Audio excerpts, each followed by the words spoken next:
Добар ден за всички.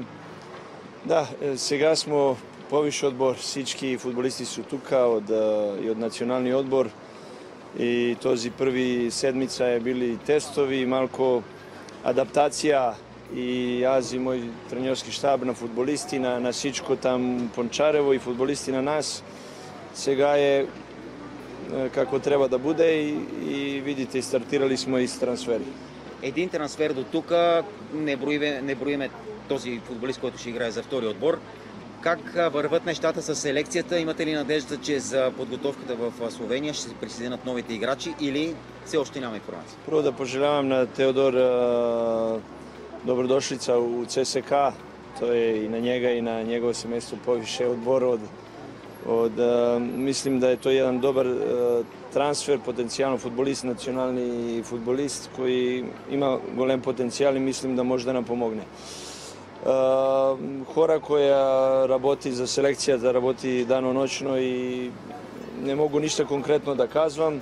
Саки дан се менја нешто, аз видим то позитивно и надвам се да ќе нови фудбалисти да ќе дочекам у Словенија. От разговорите с ръководството на клуба, на къде отиват нещата в ЦСКА? Сега е много актуално да се говори за правилото 4. ЦСКА дали ще успее да се съобрази с това правило или ще стане един от отборите, които няма да се съобрази с правилото за българите? Така нещо ќе имате информация преди првенство да стартира официјално од клуб, од одбор. Добре, какво очаквате от лагера в Словения, тъй като контроли, знаем, че лятната пауза не е чак толкова дълга вече, за да се подготви добре отбора, пък и когато те първа идват футболисти в движение, знаете, че е по-трудно. Очекивам всичко кое имамо у плана да се свърши как треба, да се върнемо без контузии и очекивам да имамо нови футболисти.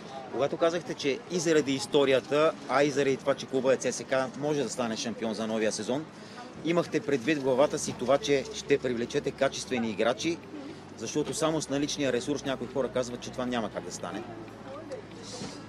Аз казвам и преди да многи качествени футболисти не гледaju kao prva opcija Bulgarija. To знаете ви, специјално един отбор кој не игра Европа.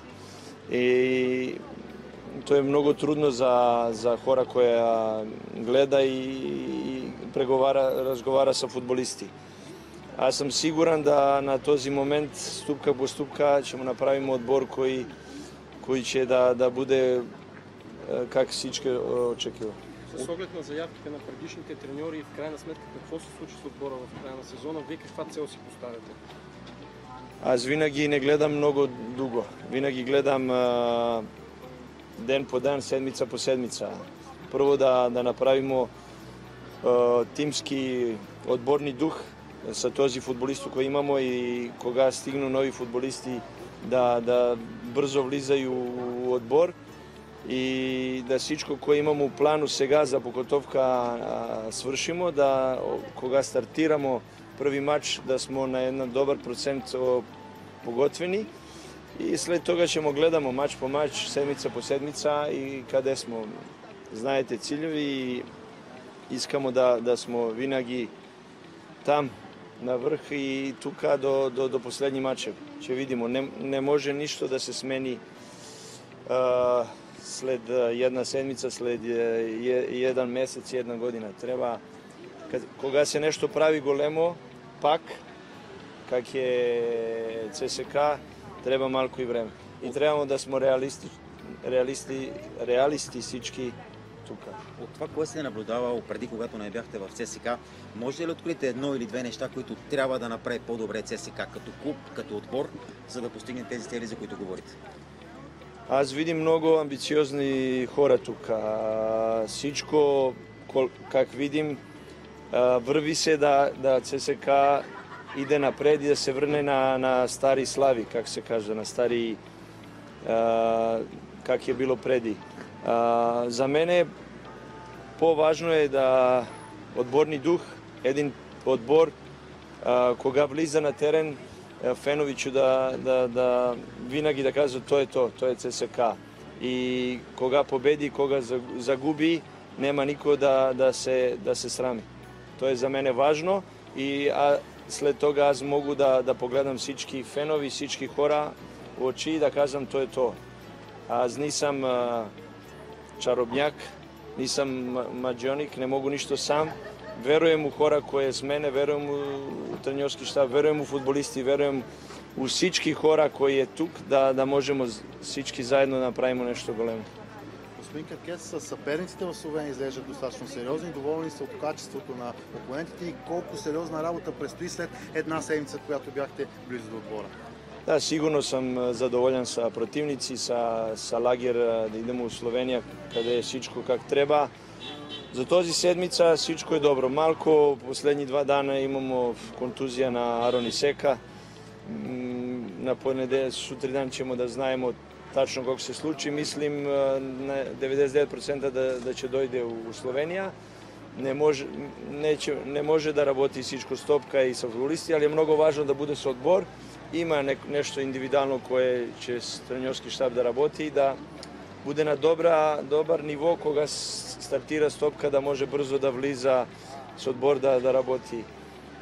Задоволен сам, нема други контузии, фудбалисти кои малко има проблема и со Джеймс е тоа од национални матч, ali мислим да ќе тој, не могу 100% да се сигурен за први матч да ќе бити 100% спреман, ali ќе бити спреман на еден добар ниво да буде со одбор.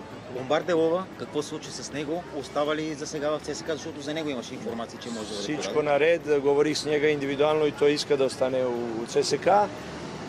Трансферни период може всичко да се случи, али видих еден амбициозан и прав фудбалист кој иска да остане тука и да помогне одбор да направи нешто големо. Александър Томаш, винаги споменаваш, че феновете на ЦСКА са повече от отбора. Вие лично изпитвате ли напрежение да отговорите на техните очаквания? Аз съм тук 2 години и видим фенови на ЦСКА. Истина су много, како да кажам, не могу да кажам по-големи од ЦСКА. ЦСКА е еден голем клуб и на еден ниво кој на този момент ние смо и треба да се приближимо да доđemo поблизу на този ниво